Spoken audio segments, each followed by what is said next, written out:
Hello everyone, welcome to Bionation. Myself Vandana. और आज हम डिस्कस करने जा रहे हैं क्लास 9th एनसीईआरटी साइंस को। तो यहाँ पे क्लास 9 की एनसीईआरटी की जो क्या है, विज्ञान यूनिट ऑफ लाइफ और cell as a basic unit of life. It means हम यहाँ पर क्या डिस्कस करने वाले हैं, कोशिका के बारे में हम यहाँ पर जानने वाले हैं इस वीडियो में। तो स्टार्ट करेंगे। सबसे पहले जानते हैं हम सेल के अंदर किन किन टॉपिक्स को यहाँ पे कवर करने वाले हैं। तो सबसे पहले कवर करेंगे discovery of cell. It means cell को किसने खोजा, कब खोजा और कैसे कैसे खोजा, इस चीज़ को हम यहाँ पर डिस्कस करेंगे। उसके बाद हम क्या डिस्कस करने वाले हैं, हैंडलिंग माइक्रोस्कोप्स। तो माइक्रोस्कोप के बारे में हम क्या जानेंगे, यहाँ पे माइक्रोस्कोप के बारे में हम थोड़ा सा जनरल इंट्रोडक्शन माइक्रोस्कोप का। इट मीन्स कि जो माइक्रोस्कोप होता है इसके कौन कौन से पार्ट्स इसमें देखने को मिलते हैं, इस चीज़ को हम डिस्कस करेंगे। साथ ही साथ इसके बाद जो टॉपिक होगा हमारा वो क्या होगा, टाइप्स ऑफ ऑर्गेनिज्म। तो यानी ऑर्गेनिज्म के टाइप या फिर जीवों के प्रकार देखेंगे हम किसके बेस पे, सेल के बेस पे, कि सेल के बेस पे जो जीव होते हैं वो कितने प्रकार के होते हैं, इस चीज़ को हम डिस्कस करेंगे। और इसके बाद हम क्या डिस्कस करेंगे, shape and size of cell. It means जो सेल है वो कौन कौन सी आकृति या फिर किस किस साइज की हो सकती है, तो इस चीज़ को हम डिस्कस करेंगे। इसके बाद डिस्कस करने वाला पॉइंट है role of cell. It means कि जो सेल है उसकी क्या भूमिका होती है, उसका क्या कार्य है, इस चीज़ को हम यहाँ पे डिस्कस करेंगे। एट लास्ट पॉइंट हम क्या डिस्कस करने वाले हैं, component of plant and animal cells with their differences. It means कि यहाँ पर हम देखेंगे कि जो प्लांट सेल है और जो एनिमल सेल है इसके कौन कौन से पार्ट्स होते हैं या फिर इसके कौन कौन से डिफरेंट टाइप्स के ऑर्गन यहाँ पे देखने को मिलेंगे एक सेल के अंदर। और प्लांट सेल और एनिमल सेल के ऐसे कौन से ऑर्गन हैं जो क्या करते हैं, डिफ्रेंशिएट करते हैं इन दोनों को एक दूसरे से, क्या करेंगे, डिफ्रेंशिएट या फिर अलग करते हैं, क्या भिन्नता है प्लांट सेल और जो एनिमल सेल है इसमें। तो इस चीज़ को हम यहाँ पे डिस्कस करने वाले हैं। तो स्टार्ट करेंगे अपना पहले टॉपिक से। तो हमारा सबसे पहला टॉपिक क्या है यहाँ पे, डिस्कवरी ऑफ सेल। तो सबसे पहले जो सेल है, सेल की जब खोज हुई तो क्या थे, जो एक साइंटिस्ट हैं हमारे रॉबर्ट हुक। तो सेल की खोज या फिर सेल को किसने खोजा था, रॉबर्ट हुक ने खोजा था। रॉबर्ट हुक नाम आता है यहाँ पे साइंटिस्ट का। इसके बाद कब खोजा था, 1665 में, यानी 1665 में इन्होंने क्या किया था, सेल की खोज की थी। और जो सेल इन्होंने खोजी थी रॉबर्ट हुक ने, वो कैसी थी, याद रखने वाला पॉइंट है कि जो रॉबर्ट हुक ने सबसे पहले सेल खोजी थी 1665 में, वो एक डेड सेल थी। डेड सेल का मतलब एक मृत कोशिका थी। अब ये कोशिका थी किस चीज़ की, मतलब कौन सा, कोई प्लांट था, कोई एनिमल था, क्या था वो। तो यहाँ पर इम्पॉर्टेंट पॉइंट है कि जो रॉबर्ट हुक ने सेल खोजी थी वो क्या थी, डेड सेल थी, मृत कोशिका थी। अब किसकी थी, वो थी एक प्लांट की, और उस प्लांट का नाम है क्वेरिकस भी बोलते हैं। तो क्वेरिकस या फिर जो कॉर्क होता है, तो कॉर्क में इन्होंने देखा था सबसे पहला जो सेल खोजा इन्होंने, क्या देखा था, कॉर्क में देखा था। और किसकी सहायता से देखा, एक माइक्रोस्कोप जो इन्होंने खुद ही क्या किया था, डिज़ाइन किया हुआ था। तो अपना सेल्फ मेड जो क्या था इनका माइक्रोस्कोप था, उसकी सहायता से इन्होंने क्या देखा, कॉर्क की जो छाल होती है, कॉर्क जो पेड़ होता है उस पेड़ की छाल में इन्होंने क्या देखा था, सेल को देखा था। तो जब इन्होंने उस माइक्रोस्कोप में देखा तो इनको क्या दिखा, यहाँ पे जो आपको डायग्राम दिख रहा है इस टाइप से, तो ये डायग्राम में किसका है, मतलब जब इन्होंने सेल को देखा माइक्रोस्कोप की सहायता से तो उनको कुछ ऐसा दिखा। यहाँ पे देख रहे हो आप जो ये डायग्राम में, तो उन्होंने देखा कि यहाँ पर क्या है, इसमें कुछ मतलब छोटे छोटे कंपार्टमेंट टाइप के, या फिर जो ये सेल थी या फिर जो ये कॉर्क का जो पूरा का पूरा क्या था, स्ट्रक्चर था, वो कैसा दिखा उनको, एक हनी कॉम्ब के जैसा। हनी कॉम्ब का मतलब होता है मधुमक्खी के छत्ते के समान इन्होंने क्या देखी, संरचना देखी माइक्रोस्कोप के थ्रू। तो तब ये क्या देखते हैं कि जैसे हनी कॉम्ब यानी मधुमक्खी के छत्ते में क्या होता है, छोटे छोटे अपार्टमेंट या फिर क्या बोल सकते हैं, बॉक्सेस या फिर कमरे टाइप के बने होते हैं, कुछ इस टाइप से। आप देखोगे जब हनी कॉम्ब हुए तो उसमें कैसे कुछ इस टाइप से क्या बने होते हैं, कमरे टाइप के इस टाइप से बने होते हैं।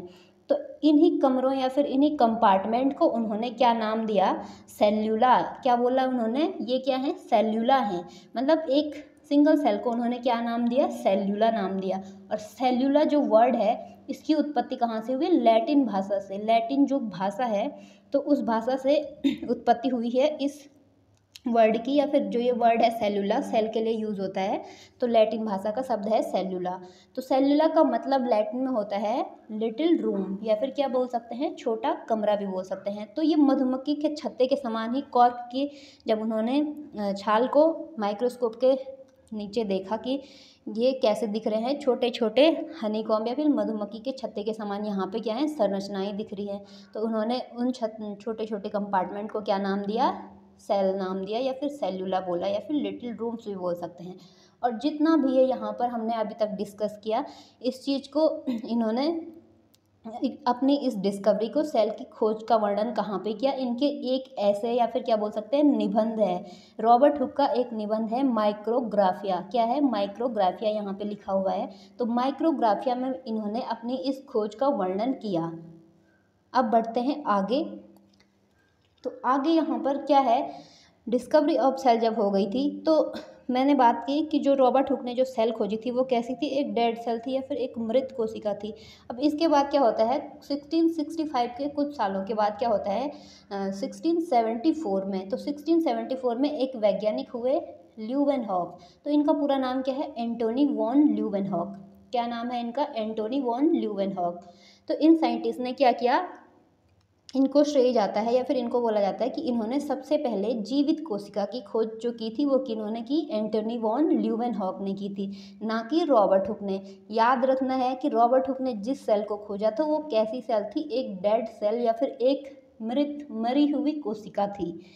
अब जो जीवित कोशिका की खोज करते हैं वो कौन करते हैं, एंटोनी वॉन ल्यूवेनहॉक करते हैं 1674 में। तो ये यहाँ पे इम्पॉर्टेंट पॉइंट है, ये याद रखना है आपको।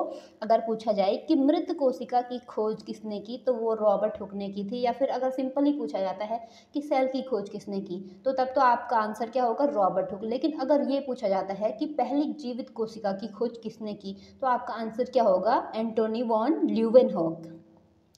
तो एंटोनी वॉन ल्यूवेनहॉक ने जो सेल को खोजा था या फिर जिस लिविंग सेल की खोज की थी वो क्या थी, एक बैक्टीरिया की सेल थी। किसकी सेल थी, एक बैक्टीरिया की सेल थी। इसीलिए इनको बोला जाता है फादर ऑफ बैक्टीरियोलॉजी, क्योंकि इन्होंने बैक्टीरिया की खोज की। तो बैक्टीरिया क्या है, एक लिविंग सेल है। तो दोनों क्रेडिट, मतलब दोनों चीज़ों का क्रेडिट इनको चला जाता है, लिविंग सेल की खोज का भी और बैक्टीरिया की खोज का भी। तो यहाँ पर फादर ऑफ बैक्टीरियोलॉजी भी बोला जाता है एंटोनी वॉन ल्यूवेनहॉक को। और सबसे पहले जीवित कोशिका की खोज भी किसने की, एंटोनी वॉन ल्यूवेनहॉक ने। अब अगला जो नेक्स्ट पॉइंट है यहाँ पर वो क्या है, ये है कि जो न्यूक्लियस है, क्या होता है, हमारी सेल होती है। तो सेल का स्ट्रक्चर मैं कुछ इस प्रकार से यहाँ पे बना रही हूँ, कुछ इस प्रकार से होता है एक सेल का स्ट्रक्चर। जब आप देखते हो तो प्लांट सेल मान लो, यहाँ पे ये क्या है, हमारी प्लांट सेल है। तो यहाँ पे ये सबसे बाहर क्या होता है, यहाँ पे सेल वॉल होता है, सेल वॉल होता है। इसके बाद यहाँ पे आप जब देखते हो सेंटर में क्या होता है, यहाँ पे ये क्या होता है, न्यूक्लियस, या फिर क्या बोलेंगे इसको, केंद्रक, है ना। क्या होता है, केंद्रक या फिर न्यूक्लियस होता है। तो न्यूक्लियस, जो ये न्यूक्लियस है, इस न्यूक्लियस को खोजा था रॉबर्ट ब्राउन ने। किसने खोजा था, रॉबर्ट ब्राउन ने। तो यहाँ पर एक इम्पॉर्टेंट पॉइंट ये है कि जो न्यूक्लियस या फिर केंद्रक की खोज की थी वो किसने की थी, रॉबर्ट ब्राउन ने। तो याद रखना है कि रॉबर्ट ब्राउन ने खोजा था न्यूक्लियस को, 1831 में डिस्कवर किया इन्होंने। और जो रॉबर्ट हुक है उन्होंने क्या खोजा, सेल को। तो रॉबर्ट हुक और रॉबर्ट ब्राउन में आपको कंफ्यूज नहीं होना है। तो इस चीज़ को याद रखना कि न्यूक्लियस की खोज की थी रॉबर्ट ब्राउन ने और सेल को खोजा था रॉबर्ट हुक ने। अब यहाँ पे हमारा अगला पॉइंट है। तो जब जैसे जैसे सेल की मतलब डिस्कवरी हुई, सबसे पहले रॉबर्ट हुक ने क्या किया, सेल को खोजा। उसके बाद अब पता चला कि रॉबर्ट हुक ने जिस सेल को खोजा सबसे पहले, तो वो क्या थी, डेड सेल थी, मरी हुई सेल थी, कॉर्क की, एक मृत कोशिका थी। अब बाद में इसके बाद क्या होता है कि ल्यूवेनहॉक आते हैं। तो ल्यूवेनहॉक क्या करते हैं, जीवित कोशिका या फिर लिविंग सेल की खोज की, वो किसने की, ल्यूवेनहॉक ने। अब हमने उसके बाद पढ़ा कि जो न्यूक्लियस था, सेल के अंदर क्या होता है, न्यूक्लियस, यानी जो क्या होता है, सेंटर ऑफ सेल भी बोल सकते हैं। तो न्यूक्लियस को खोजा था रॉबर्ट ब्राउन ने 1831 में। अब यहाँ पे एक अगले साइंटिस्ट का नाम आता है पुरकिंजे। क्या नाम आता है, पुरकिंजे। तो पुरकिंजे ने प्रोटोप्लाज्म की खोज की थी, प्रोटोप्लाज्म की खोज। तो प्रोटोप्लाज्म को बोला जाता है जीवन का भौतिक आधार भी बोला जाता है। क्या बोला जाता है, जीवन का भौतिक आधार। तो जीवन का भौतिक आधार बोलेंगे हम प्रोटोप्लाज्म को। ये वाक्य या फिर क्या बोल सकते हैं, ये स्टेटमेंट, कथन बहुत सारी एग्जाम में पूछा जाता है कि कौन से वो साइंटिस्ट हुए जिन्होंने प्रोटोप्लाज्म या फिर जीव द्रव्य को जीवन का भौतिक आधार कहा। तो सॉरी, इसका आंसर होगा जे हेक्सले। क्या होगा? जे हेक्सले। तो जे हेक्सले ने प्रोटोप्लाज्म को क्या कहा? जीवन का भौतिक आधार। जबकि जो पुरकिंजे थे उन्होंने क्या किया? प्रोटोप्लाज्म टर्म यानी इस टर्म की खोज की, इस वर्ड की खोज किसने की थी? पुरकिंजे ने। और जो जीवन का भौतिक आधार कहा प्रोटोप्लाज्म को, वो कहा जे हेक्सले ने। तो यहाँ पर जो पॉइंट है वो ये है कि जो प्रोटोप्लाज्म को खोजा था वो खोजा था पुरकिंजे ने, और जे हेक्सले ने इसको बोला जीवन का भौतिक आधार।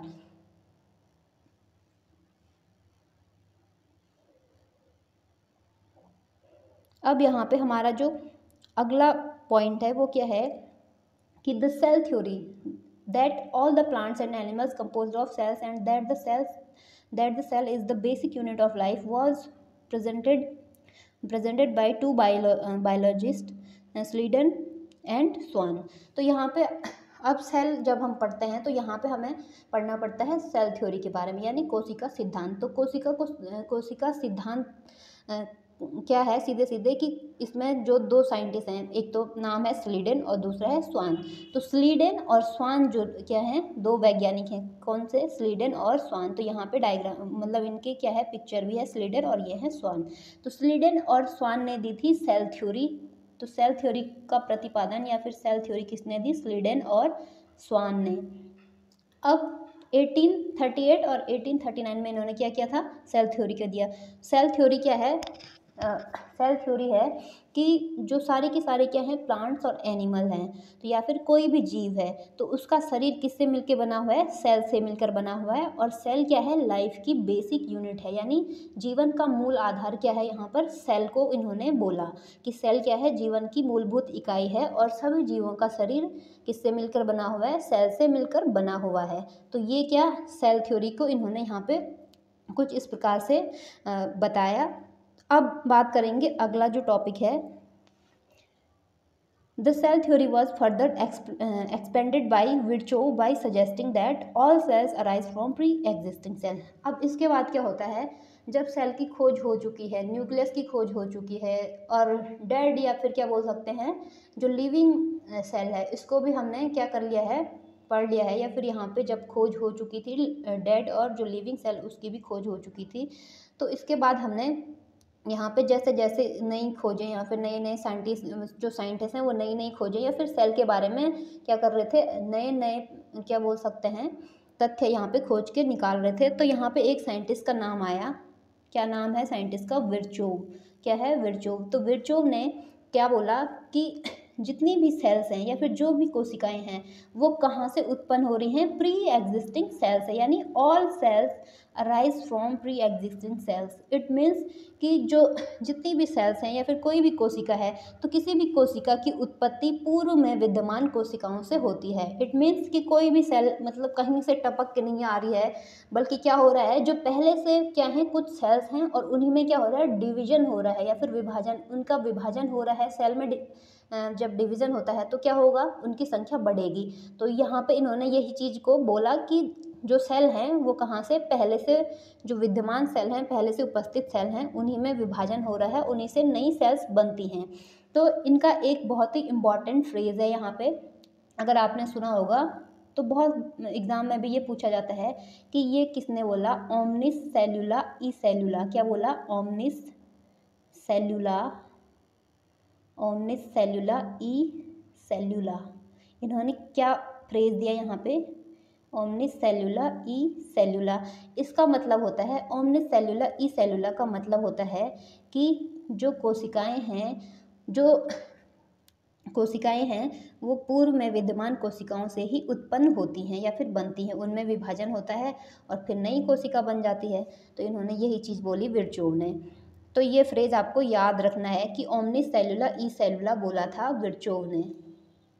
अब बात करेंगे आगे। तो आगे जो हमारा यहाँ पे इम्पॉर्टेंट पॉइंट है डिस्कवरी ऑफ सेल के बारे में, वो क्या है कि with the discovery of the electron microscope in 1940 it was possible to observe that understand the complex structure of the cell and its various organelles. तो यहाँ पे क्या हुआ, जैसे जैसे सेल में क्या हो रहा था, सेल की डिस्कवरी हुई और उसके जो क्या हैं फीचर्स हैं उनके बारे में मतलब आगे डिस्कवरी होती जा रही थी, खोजें नए नए तथ्य निकल कर आ रहे थे। तो वहीं पर क्या हुआ 1940 में, है ना, 1940 में क्या हो गया, इलेक्ट्रॉन माइक्रोस्कोप की खोज हो गई थी। तो इसके बाद अब क्या होता है यहाँ पे, तो जब यहाँ पे इलेक्ट्रॉन जो माइक्रोस्कोप या फिर सूक्ष्मदर्शी है उसको 1940 में जब खोजा गया, तो तब यहाँ पे क्या हो गया, थोड़ी सरलता हो गई। यानी किसको खोजने में, जो क्या थे सेल के कॉम्प्लेक्स या फिर जटिल जो क्या थी संरचना थी सेल की, या फिर सेल का स्ट्रक्चर समझने के लिए हमें यहाँ पे क्या हो गई थी, थोड़ी सरलता हो गई थी जब इलेक्ट्रॉन माइक्रोस्कोप को खोजा गया 1940 में। अब यहाँ पे आप देख सकते हो कि जो माइक्रोस्कोप है ना, तो माइक्रोस्कोप में कौन कौन से पार्ट होते हैं और एक माइक्रोस्कोप कैसा दिखता है। तो यहाँ पे आप देख रहे हो ये क्या है, एक लाइट माइक्रोस्कोप या फिर क्या बोल सकते हैं संयुक्त सूक्ष्मदर्शी है। यहाँ पे क्या है, ये संयुक्त कंपाउंड माइक्रोस्कोप दिया गया है, इसका डायग्राम आप देख सकते हो। तो सबसे पहले क्या होता है, यहाँ पे आई पीस होता है जहाँ से आप क्या करते हो, देखते हो, मतलब यहाँ पे से आप क्या करते हो, अपनी आइज़ की मदद से जो यहाँ पे क्या होगी स्लाइड होगी उसको देखोगे। इसके बाद यहाँ पे क्या होता है, ये होता है बॉडी ट्यूब, ठीक है, क्या होता है बॉडी ट्यूब। इसके बाद इसमें जो पार्ट्स हैं वो कौन कौन से, एक तो हो गया कोर्स एडजस्टमेंट नोब, उसके बाद होता है फाइन एडजस्टमेंट नोब, और ये क्या है इंक्लिनेशन जॉइंट, ये क्या है इंक्लिनेशन जॉइंट है। लास्ट में जो क्या होता है, यहाँ पे देख रहे हो आप एक बेस टाइप का, यहाँ पे लिखा हुआ है बेस, तो ये क्या करता है, सपोर्ट के लिए होता है माइक्रोस्कोप कि ये प्रॉपरली क्या हो सके, मतलब प्रॉपरली इसको कहीं पर रखा जा सके, इसलिए क्या होता है यहाँ पे ये बेस होता है। और यहाँ पे एक मिरर भी होता है, क्या होता है मिरर होता है, उसके बाद कंडीशनर होता है, और यहाँ पे क्या होगा, ये क्या है ऑब्जेक्टिव, मतलब इसकी मदद से हम यहाँ पे देखते हैं स्लाइड को। इसके बाद इसमें क्या होता है रिजॉल्विंग नोज पीस, तो यहाँ पे क्या है अलग अलग यहाँ पे लेंस लगे हुए हैं। अब यहाँ पे माइक्रोस्कोप में कितने पार्ट्स और कैसे कैसे होते हैं इसको डिटेल में यहाँ पे आप इस डायग्राम में देख सकते हो कि क्या क्या होता है इसमें। जैसे ओक्यूलर लेंस हो गया, और ये क्या है डायोप्टर एडजस्टमेंट, डायोप्टर एडजस्टमेंट है, इसका हेड है, आर्म है। इसके बाद mechanical stage, course adjustment, fine adjustment, stage control, base, brightness adjustment, light switch होता है, इल्यूमिनेटर होता है, यानी एक लाइट सोर्स होता है कि अगर कहीं पर अंधेरा आ रहा है या कुछ जो स्लाइड को देखने में क्या हो रही है हमें परेशानी हो रही है क्योंकि वहाँ पे अंधेरा है, तो आप इस इल्यूमिनेटर या फिर लाइट सोर्स का यहाँ पे यूज़ कर सकते हो। इसके बाद इसमें क्या होता है डायफ्रैगम कंडेंसर होता है, और साथ ही साथ क्या होता है स्टेज क्लिप हो गया, अपर्चर हो गया, ऑब्जेक्टिव लेंस, नोज पीस। तो इन सभी से मिलकर क्या होता है एक माइक्रोस्कोप बना होता है। तो देख सकते हो आप यहाँ पे माइक्रोस्कोप के पार्ट्स कौन कौन से होते हैं। अब बढ़ते हैं अपने नेक्स्ट जो हमारा क्या होगा यहाँ पर टॉपिक, उसको देखते हैं।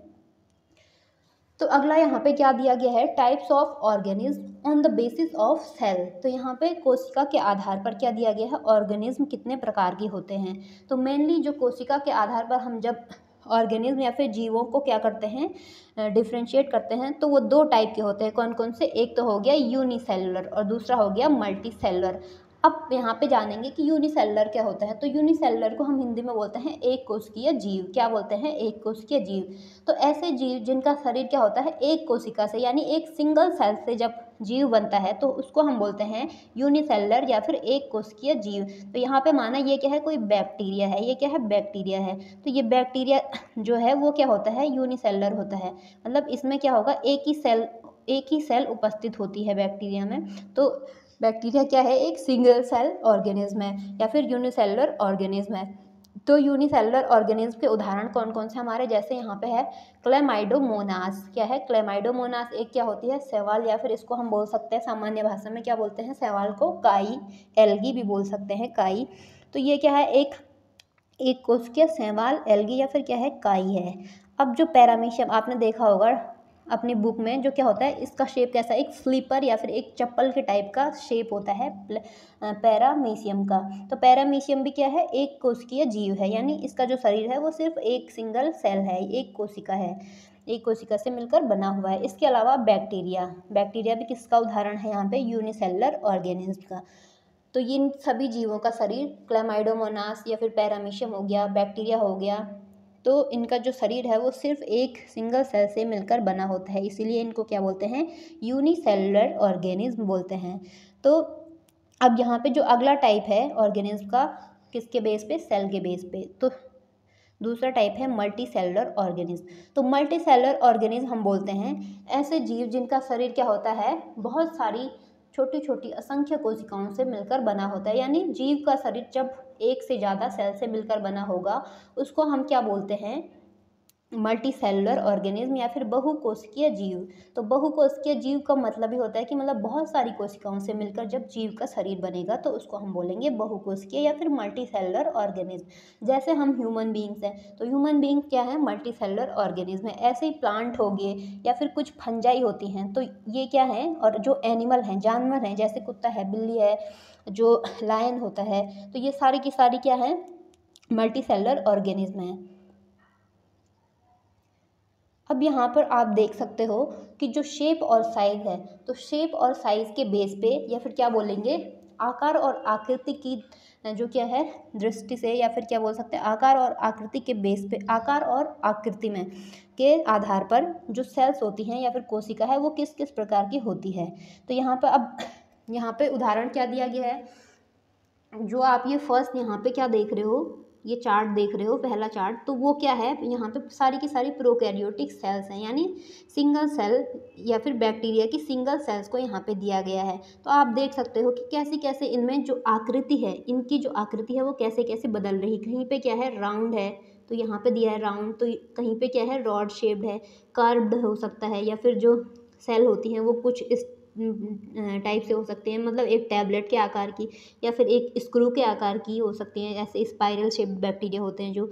इसके अलावा क्या होता है, कुछ क्या हो सकते हैं लूज या फिर हेलिकल स्पाइरल टाइप का हो सकता है। तो ये क्या है, डिफरेंट डिफरेंट क्या है शेप्स हैं, यानी आकृतियां हैं, किसकी, सेल की या फिर किसी भी कोशिका की जो आकृति होती है वो भिन्न भिन्न प्रकार की हो सकती हैं, ठीक है। तो यहाँ पर जो भिन्न भिन्न प्रकार हैं सेल्स के, वो मेनली किसके प्रकार दिए गए हैं, एक बैक्टीरिया के। तो बैक्टीरिया यहाँ पर जैसे जो कोकस टाइप का बैक्टीरिया होता है तो राउंड शेप का होता है। उसके बाद बेसिलस कैसा होता है, रॉड शेप के बैक्टीरिया को हम बोलते हैं बेसिलस या फिर बेलनाकार जो होते हैं। इसके बाद है विब्रियो, विब्रियो को हम बोलते हैं कोमाकार बैक्टीरिया। अब क्या है यहाँ पे, कोको बेसिलस, तो शॉर्ट और रॉड शेप्ड होते हैं ये। अब क्या है, स्पाइरलम, तो स्पाइरलम बोलते हैं हम, जो स्पाइरल शेप्ड बैक्टीरिया होते हैं उनको क्या बोलते हैं, स्पाइरलम बैक्टीरिया बोलते हैं। इसके बाद जो क्या है यहाँ पे स्पाइरो चीट या फिर स्पाइरोकीट्स, तो ये क्या होता है हेलिकल शेप। आपने डीएनए का शेप देखा होगा, यानी क्या होता है कुंडली टाइप का या फिर एक कुंडली के समान होता है। तो यहाँ पे ये बैक्टीरिया की अलग अलग क्या हैं, अलग अलग आकृति की कोशिकाएं दी गई हैं। तो कुल मिला के यहाँ पे बोलने का मतलब है कि जो सेल होती हैं वो भिन्न भिन्न आकृति की हो सकती है, अलग अलग उनका क्या हो सकता है, आकृति हो सकती है, गोल से लेकर बेलनाकार या फिर किसी स्क्रू शेप की हो सकती हैं, ठीक। अब यहाँ पे आगे देखते हैं, आगे क्या दिया गया है, डिफरेंट शेप्स ऑफ सेल्स। तो ये क्या है, कुछ ह्यूमन मतलब ह्यूमन के अंदर या फिर एनिमल की सेल दी गई हैं। तो जैसे हमारी जो आरबीसी होती है, यानी रेड ब्लड सेल या फिर लाल रक्त कोशिका, तो लाल रक्त कोशिका का जो शेप होता है वो कैसा होता है, स्फेरिकल शेप्ड होता है, यानी कुछ उभयावतल बोल सकते हैं, या फिर क्या बोलेंगे, यहाँ पे देख सकते हो आप किस प्रकार से होता है। अब जो क्या होती है मसल सेल्स, तो वो कैसी हैं, थोड़ी सी क्या होती है इलोंगेटेड होती हैं, यानी लंबी होती हैं। अब जो नर्व सेल है, तो नर्व सेल भी कैसी होती है, इलोंगेटेड होती है। नर्व सेल को हम बोलते हैं तंत्रिका कोशिका। तो तंत्रिका कोशिका क्या है, मानव शरीर की सबसे बड़ी कोशिका या फिर सबसे लंबी कोशिका है जो मानव शरीर की, वो कौन सी है, तंत्रिका कोशिका या फिर नर्व सेल। अब यहाँ पे आगे जो हमारा टॉपिक है, तो यहाँ पे क्या क्या है, कुछ सेल्स को और जो क्या है कुछ वायरसेस वगैरह एटम्स को दिया गया है। साथ साथ क्या है, यहाँ पे ह्यूमन एग है, जैसे पोलन दिया गया है, और जो आरबीसी है, माइटोकॉन्ड्रिया है, तो ये सारी चीज़ें यहाँ पे दी गई हैं एक ऑर्गेनिज्म के अंदर जो जो चीज़ें होती हैं। तो इनका क्या है, कुछ डिफरेंट क्या बोल सकते हैं, कुछ पर्टिकुलर क्या होता है, इनका साइज होता है। तो ये एक जो क्या है स्केल होता है, क्या होता है, इसको हम बोलते हैं लोगोरिथमिक स्केल। क्या बोलते हैं, लोगोरिथमिक स्केल। तो लॉगरिथमिक जो स्केल होता है इस पर क्या होता है, मतलब हम देख सकते हैं कि कोई माइटोकॉन्ड्रिया है तो उसका शेप कहाँ से कहाँ तक हो सकता है। और जैसे फ्रॉग सेल है तो फ्रॉग सेल का जो आकार होता है या फिर जो साइज़ होता है वो क्या होता है 1 माइक्रोमीटर होता है। अब यहाँ पे क्या दिया गया है, जैसे एनिमल सेल, कैसे देखोगे आप, जैसे एनिमल सेल है और जो प्लांट सेल है इनका जो साइज़ होता है वो कहाँ से कहाँ तक वेरी करता है या फिर किस रेंज तक हो सकता है। तो यहाँ पे आप देखो कि 10 माइक्रोमीटर से और 100 यहाँ पे क्या दिया गया है 10 माइक्रोमीटर से लेकर और 100 माइक्रोमीटर तक जो एनिमल सेल और जो प्लांट सेल है इनका साइज़ वेरी कर सकता है। तो यहाँ पर आप इनको चेक कर सकते हो, देख सकते हो कि जो डिफरेंट सेल्स होती हैं उनका क्या साइज़ होता है। जैसे यहाँ पे बैक्टीरिया की सेल भी दी गई है तो बैक्टीरिया की सेल का जो क्या होता है साइज़ होता है तो वो क्या दिया गया है 1 माइक्रोमीटर दिया गया है। तो कुछ और जो बैक्टीरिया हो सकते हैं कि इससे भी छोटे साइज़ के या फिर इससे और बड़े साइज़ के भी हो सकते हैं। अब बढ़ते हैं यहाँ पे आगे। तो अब यहाँ पर हमारा जो नेक्स्ट टॉपिक है वो क्या है, रोल ऑफ सेल, यानी जो एक सेल है वो कैसे कैसे फंक्शन करती है, उसकी क्या भूमिका होती है, जो हमारी लाइफ है उसमें सेल की क्या भूमिका होती है, फिर कोशिका का क्या कार्य होता है, क्या भूमिका होती है, उसको हम देखेंगे। तो सबसे पहले जो सेल का काम होता है वो क्या होता है, ये क्या करती है, एक शेप या फिर क्या बोल सकते हैं साइज, आकृति और आकार प्रदान करती है किसको, किसी भी जीव को। जो कोशिका है तो कोशिका क्या करेगी, किसी भी जीव को एक डेफिनेट शेप और साइज प्रदान करेगी या फिर शेप और साइज प्रोवाइड कराएगी किसको, किसी भी ऑर्गेनिज्म को। ठीक, अब दूसरा जो यहाँ पर है वो क्या है कि जितनी भी क्या होते हैं वाइटल एक्टिविटीज़ या फिर जितनी भी क्या हैं इसेंशियल एक्टिविटीज़ हैं लाइफ के लिए, लाइफ को परफॉर्म होने के लिए या फिर प्रॉपरली लाइफ के चलने के लिए जो क्या होती हैं बेसिक फंक्शंस होते हैं, वो कौन परफॉर्म करता है, एक सेल। तो सेल में ही क्या होती है सारी की सारी लाइफ एक्टिविटीज़ भी बोल सकते हैं या फिर इसेंशियल एक्टिविटीज़ फॉर लाइफ कहाँ पर परफॉर्म होंगी, कोशिका के अंदर या फिर एक सेल में। तो यहाँ पे क्या बोला गया है, each living cell has the capacity to perform certain basic function that are characteristic of all living forms. ठीक, तो सेल क्या है, किसी भी लिविंग या फिर क्या बोल सकते हैं किसी भी जीवित जंतु का एक क्या है कैरेक्टरिस्टिक फीचर है, एक विशेषता है कि जो जीवित जंतु होगा उसमें सेल प्रेजेंट होगी। ठीक, अब अगला जो हमारा यहाँ पे इम्पॉर्टेंट पॉइंट है वो क्या है कि each such cell has got certain specific components within it known as cell organelle. तो सारी जो क्या होती हैं प्रत्येक सेल होती है उसमें क्या होता है कुछ स्पेसिफिक कंपोनेंट होते हैं, उसके क्या होते हैं कुछ भाग होते हैं, कुछ पर्टिकुलर पार्ट्स होते हैं। तो उन पार्ट्स को हम क्या बोलते हैं सेल ऑर्गेनेल। तो सेल के जो ऑर्गन होंगे उनको नाम देंगे सेल ऑर्गेनेल या फिर कोशिका के जो क्या होंगे अंग होंगे उसको हम क्या नाम देंगे, कोशिकांग बोलेंगे उनको। ठीक, अब अगला जो पॉइंट है यहाँ पे वो क्या है कि जो कोशिका के जितने भी क्या हैं सेल ऑर्गेनेल है, माना माइटोकॉन्ड्रिया है तो माइटोकॉन्ड्रिया का काम क्या है कि वो क्या करे एटीपी का उत्पादन करे या फिर ऊर्जा को बनाए। ठीक है, ऊर्जा का उत्पादन करे। इसके बाद जैसे जो क्या है राइबोसोम है तो राइबोसोम का काम क्या होता है, राइबोसोम का काम होता है प्रोटीन संश्लेषण का यानी प्रोटीन को बनाना। तो अब ऐसे नहीं होगा कि माइटोकॉन्ड्रिया आज एनर्जी बना रहा है, कल वो प्रोटीन बनाने लग गया और परसों वो क्या करने लग गया कुछ और फंक्शन करने लग गया, कुछ और काम करने लग गया। तो ऐसा नहीं होता है, बल्कि क्या होगा जो भी सेल ऑर्गेनेल होते हैं, सेल के जितने भी पार्ट्स होते हैं उनका अपना एक विशेष काम होता है और वो उसी काम को या फिर उसी कार्य को करते हैं। ठीक, तो क्या होता है स्पेसिफिक फंक्शन होगा किसी भी पर्टिकुलर सेल ऑर्गेनेल का। ठीक, अब यहाँ पे आगे जो नेक्स्ट पॉइंट है वो क्या है कि जितनी क्या है यहाँ पे a cell is able to live and perform all its function because of these organelle. तो जितनी भी जो क्या होती हैं लाइफ एक्टिविटीज़ या फिर जीवन के लिए जितनी भी आवश्यक क्या होती हैं क्रियाएं होती हैं वो कौन परफॉर्म कर रहा है, सेल। और सेल के अंदर क्या होते हैं सेल ऑर्गेनेल, जिनके कारण क्या होता है ये सारी चीज़ें पॉसिबल हो पाती हैं। तो अगर माना कोई डेड सेल है, ठीक है क्या है डेड सेल है, मृत कोशिका, तो मृत कोशिका हम मेनली बोलते हैं कि कोई सेल है, बस सेल है लेकिन उसके जो अंदर के जो जितने भी सेल ऑर्गेनेल हैं वो काम नहीं कर रहे हैं, तो वहाँ पर क्या होगा कोई भी फंक्शन नहीं होगा। तो सेल सेल के अंदर जितनी भी मतलब लाइफ के लिए जो इम्पोर्टेंट एक्टिविटीज़ होती हैं वो किसके कारण परफॉर्म हो पाती हैं या फिर किसके कारण पॉसिबल है, जब उसके सेल ऑर्गेनेल क्या है, प्रॉपरली काम करते हैं। तो सेल ऑर्गेनेल क्या है, इम्पॉर्टेंट पार्ट है सेल के, ठीक। इन्हीं के कारण सेल कोई भी फंक्शन कर पाती है। तो इसीलिए सेल को क्या बोलते हैं, structural and functional unit of life भी बोलते हैं। तो ये क्या करती है, हमारे शरीर की संरचना बनाने में भी काम करती है, और जो फंक्शन क्रियात्मक और संरचनात्मक दोनों प्रकार की जो लाइफ की इकाई है उसको हम क्या बोलते हैं, सेल बोलते हैं। इट मीन्स कि लाइफ जो क्या है हमारी जो क्या होती है लाइफ प्रोसेस होती है। तो किसी आप देख सकते हो एग्जांपल के लिए जो ह्यूमन है, तो ह्यूमन का शरीर किससे मिलकर बना हुआ है, बहुत सारी सेल से मिलकर बना हुआ है, ठीक। तो ऐसे हम क्या बोलेंगे कि स्ट्रक्चरल यूनिट है, यानी संरचनात्मक इकाई है शरीर की सेल। अब फंक्शनल की जब बात आती है तो जितने भी हमारे अंदर क्या हो रही हैं, हमारे शरीर के अंदर क्या होती हैं, बहुत सारी क्या होती हैं, क्रियाएं होती हैं, या फिर क्या बोल सकते हैं, मेटाबॉलिज्म होता है। जैसे डाइजेशन हो गया, रेस्पिरेशन हो गया, एक्सक्रीशन हो गया। तो ये सारी की सारी किसके कारण हो रही हैं या फिर किसके थ्रू होती हैं, सेल के थ्रू होती हैं, सेल के कारण होती हैं। तो सारे के सारे जो फंक्शन हो रहे हैं वो किसके कारण हो रहे हैं, सेल के कारण।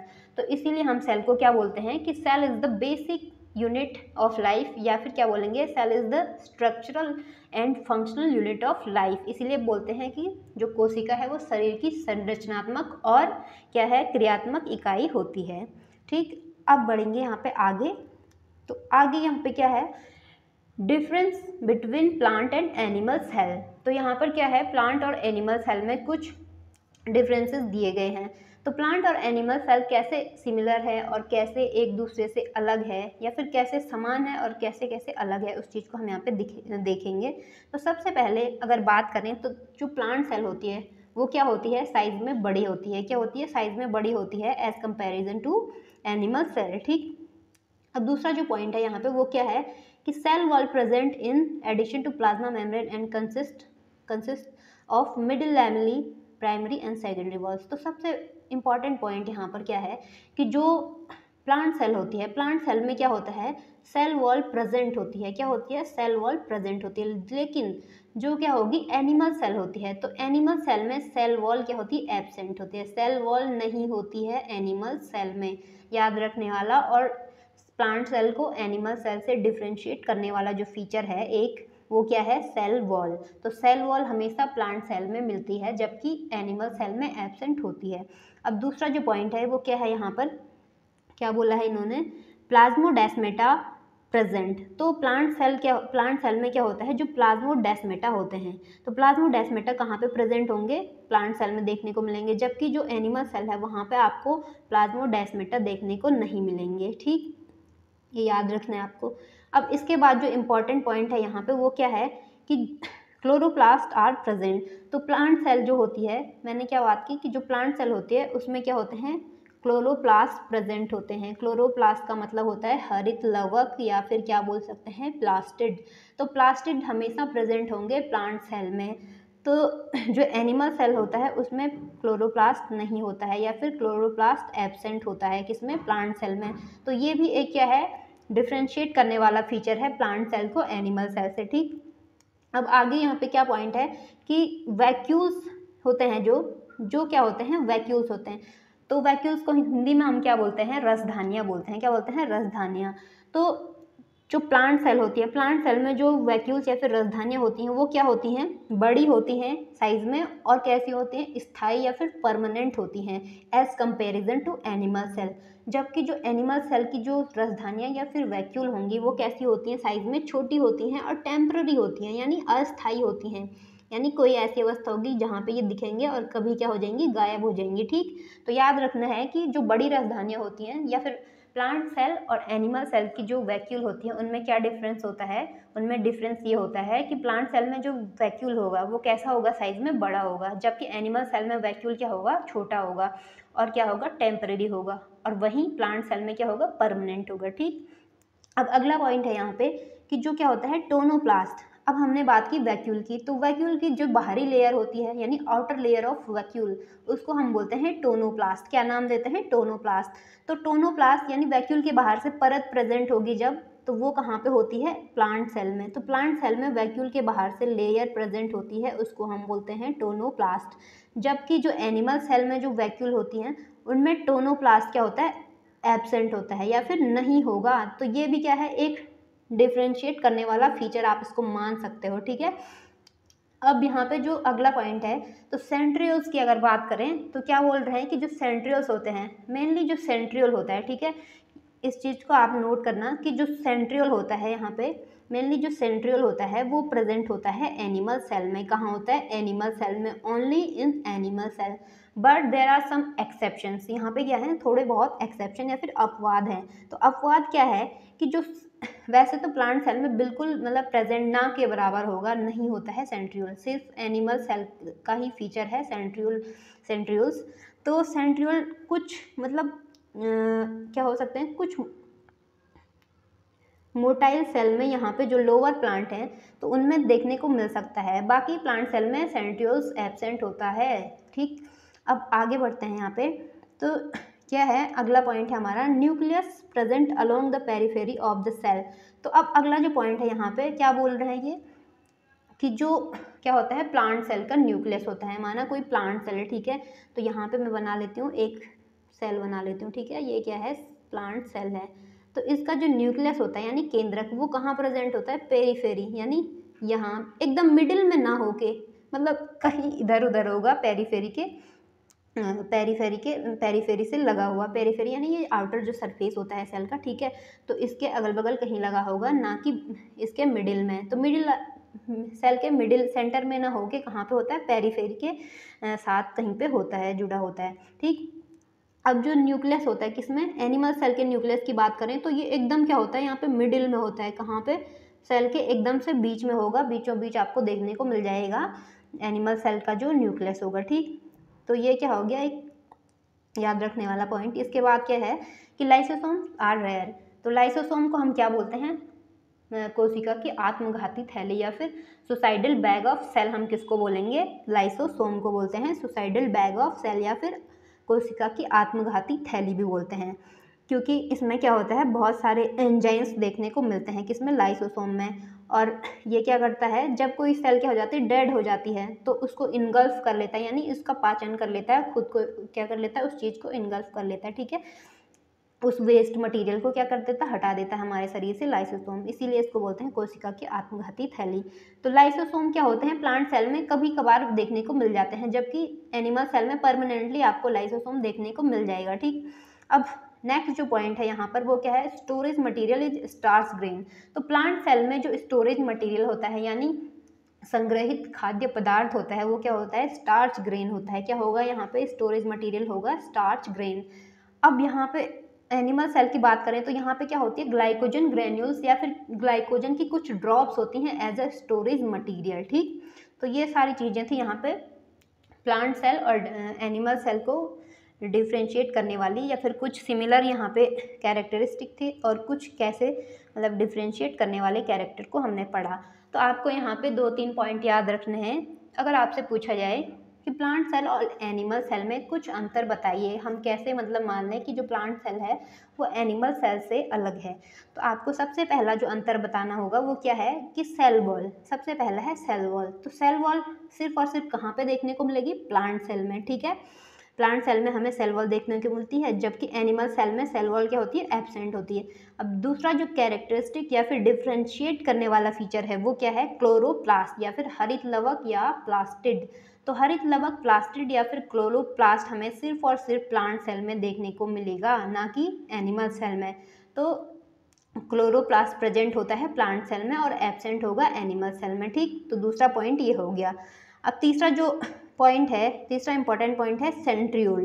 तो सेंट्रियोल सिर्फ और सिर्फ एनिमल सेल में होता है, ना कि प्लांट सेल में, ठीक।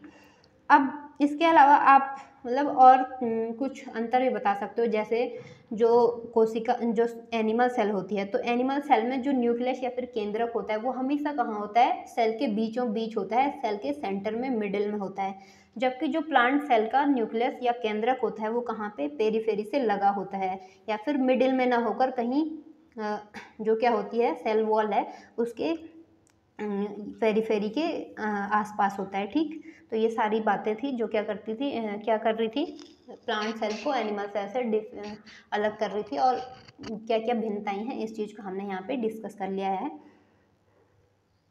तो अब आगे यहाँ पे आप डायग्राम के थ्रू यहाँ पे कुछ चीज़ें समझ सकते हो या फिर देख सकते हो कि एक प्लांट सेल एनिमल सेल से कैसे भिन्न होती है, कैसे डिफरेंट होती है प्लांट सेल एनिमल सेल से या फिर एनिमल सेल प्लांट सेल से। तो यहाँ पर आप देख सकते हो, जैसे हमने अभी आगे कुछ डिफ्रेंशिएट करने वाले कैरेक्टर को पढ़ा, तो मैं आपको यहाँ पे दिखाती हूँ। ठीक है, तो मैंने क्या बोला वहाँ पे कि न्यूक्लियस क्या होता है, पेरीफेरी से लगा होता है, ना कि सेंटर में। प्लांट सेल में क्या होता है, जैसे ये न्यूक्लियस है, ठीक है, तो ये कहाँ है, पेरीफेरी इसको बोलते हैं। ठीक है, तो पेरीफेरी से लगा हुआ है कहीं, ना कि यहाँ मिडिल में नहीं है। ठीक, अब जो यहाँ पे एनिमल सेल है, तो इसका केंद्रक आप देख रहे हो, न्यूक्लियस कहाँ पे है, एकदम मिडिल में है, सेल के एकदम मिडिल में होता है। ठीक, एक अंतर तो ये हो गया प्लांट और एनिमल सेल में। अब दूसरा देखो आप, दूसरा मैंने क्या बात की, सेंट्रियोल की। तो सेंट्रियोल सिर्फ और सिर्फ कहाँ पे, एनिमल सेल में देखने को मिलेगा। यहाँ कहीं आपको दिख रहा है, आप देख सकते हो, प्लांट सेल में नहीं दिखेगा। अब जो तीसरा पॉइंट आपको नोट करना है वो क्या है, यहाँ पे क्लोरोप्लास्ट आप देखो, तो क्लोरोप्लास्ट कहाँ है, सिर्फ और सिर्फ हरित लवक या फिर क्या बोलते हैं इसको, प्लास्टिड, हरित लवक प्लास्टिड या फिर क्लोरोप्लास्ट। तो ये सिर्फ मिलता है हमें प्लांट सेल में। कहाँ पे मिलेगा, प्लांट सेल में देखने को मिलता है क्लोरोप्लास्ट, और एनिमल सेल में क्या होगा, एब्सेंट होगा क्लोरोप्लास्ट। अब इसके बाद जो अगला डिफ्रेंशिएट करने वाला कैरेक्टर है प्लांट सेल को एनिमल सेल से, वो क्या बोला हमने, वो क्या होता है यहाँ पे, सेल वॉल। सबसे इम्पॉर्टेंट कैरेक्टरिस्टिक फीचर जो क्या करेगा, प्लांट सेल को एनिमल सेल से डिफ्रेंशिएट करेगा, वो क्या है, आपकी सेल वॉल है। यहाँ पे क्या है, सेल वॉल। तो सेल वॉल हमेशा और हमेशा प्रेजेंट होती है प्लांट सेल में, जबकि एनिमल सेल में जबकि एनिमल सेल में सेल वॉल देखने को नहीं मिलेगी आपको। ठीक है, तो ये क्या थे यहाँ पे, कुछ कैरेक्टरिस्टिक फीचर और कुछ डिफ्रेंशिएट करने वाले फीचर्स को हमने पढ़ा। तो प्लांट सेल और एनिमल सेल कैसे कैसे भिन्न है, कैसे कैसे समान है, इस चीज़ को हमने यहाँ पे देखा।